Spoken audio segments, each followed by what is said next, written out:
Hello, I'm Dr. Vanita Rattan. I'm a doctor, but I'm also a cosmetic formulator specifically for skin of colour. Today I've been asked to review KYLIEBABY skincare set. I've already done a full review of her original skincare for adults, but this is a new line that she's come out with, and I've got quite strict criteria when it comes to babies and what I feel is best for skin of colour children especially. So for me, the criteria is number one, the product has to be NAF safe. That means no denatured alcohol, which is drying to the skin, no fragrance, which is the number one cause of contact dermatitis, and number two, no essential oils, which is a skin sensitizer.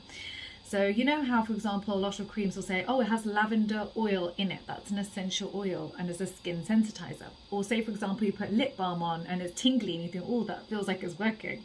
That's menthol, and that is actually a skin sensitizer.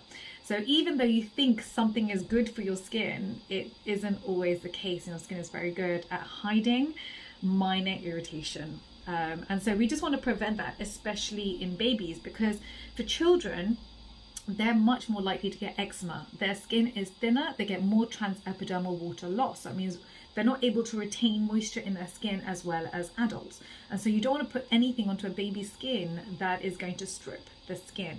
You don't want to put any potential irritants or allergens on the skin. So I do have, I am a bit stricter with babies than I am for adults, and I'm already quite strict with adult skincare. So this is going to be an interesting video. The next thing is ceramides. So babies have less ceramides than adults, and it's just another reason why they're unable to hold on to as much water as adults. So I do love to see ceramides in baby skincare.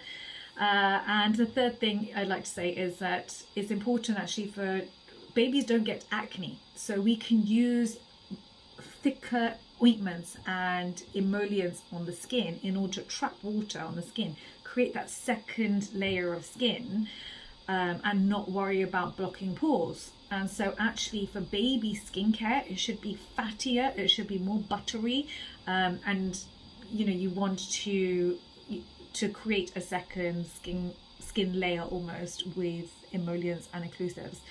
So these are my criteria with my cosmetic formulator cap on, specifically for skin of colour. These are the things that I would expect to see in a perfect range for babies. So let's see how she got on. If that sounds good to you, give me a thumbs up. Let's dive right in.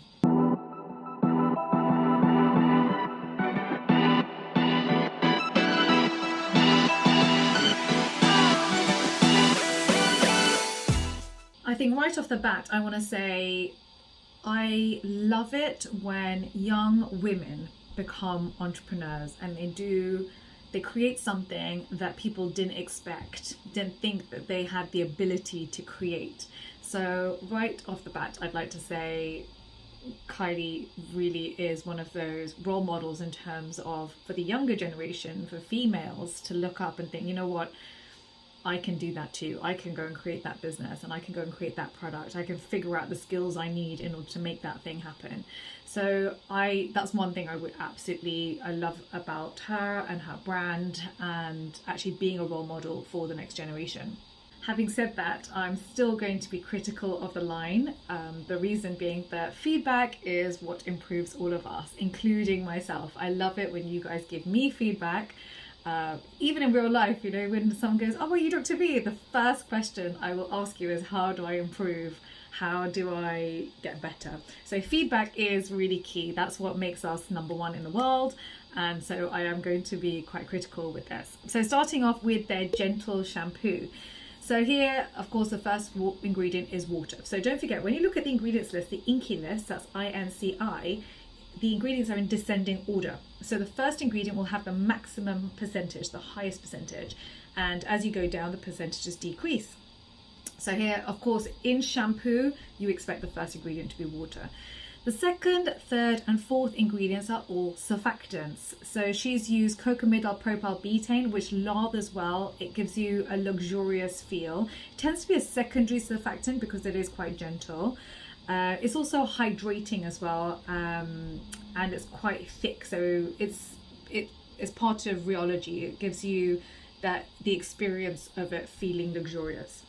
The next ingredient she has used is sodium lauryl methyl isethionate, which again is a very gentle surfactant, which I love for babies. And then she's used sodium methyl ethyl taurate, which is mainly used as a foam booster. So again, it's part of the experience. People do love to have foam in their shampoos and in their bubble baths. So this is a good ingredient to put in. Then if you look at the ingredients list, it says phenoxyethanol. That's the preservative, and the maximum you can use of that is 1%. So everything after that is less than 1%. So all the good ingredients in this product, for example, the humectants such as glycerin, or the anti-inflammatories such as panthenol, are all after phenoxyethanol. That means they're all less than 1%. And so yes, it's going to clean the skin. Yes, it's NAF safe, which I love, but it's very basic. There's no hydration of the scalp. There are no ceramides. There's nothing in it that's going to do anything other than, you know, just gently clean the skin, which, you know, maybe that's what her aim was, and you know, I'd be happy for you to use this on your children, but it's just not doing anything extra. Moving on to the next ingredient, which is the gentle cleanser. So again, the first ingredient here is water. The third ingredient here is glycerin, which is good, so it's quite high up on the inky list, and it's hydrating, so I like that. She's used benztrimonium chloride, which is an anti-static, and that's really important for conditioners because you want it to feel smooth with when you condition, as opposed to with shampoo, which the hair can feel quite dry and static with it. These are all fine, but then she used an ingredient that contained isopropyl alcohol in it, which is quite drying, and it's not an ingredient I would ever put on skin of color, not even adults, so definitely not for children, because basically what it is with short chain alcohols, they evaporate quickly and it takes water away with it. And so we want to avoid that in skin of color, because skin of color, we already have less ceramides than our Caucasian counterparts. And then on top of that, all the good ingredients were again at a fraction of 1%. And the thing here is it's a very clever marketing trick, because she's not the only one doing it, I promise you. All the big companies are doing it. If they're not disclosing the percentage ingredient, then all the good ingredients tend to not be in the therapeutic index, and so then get used for marketing, but you know, you're not really getting the benefit from it.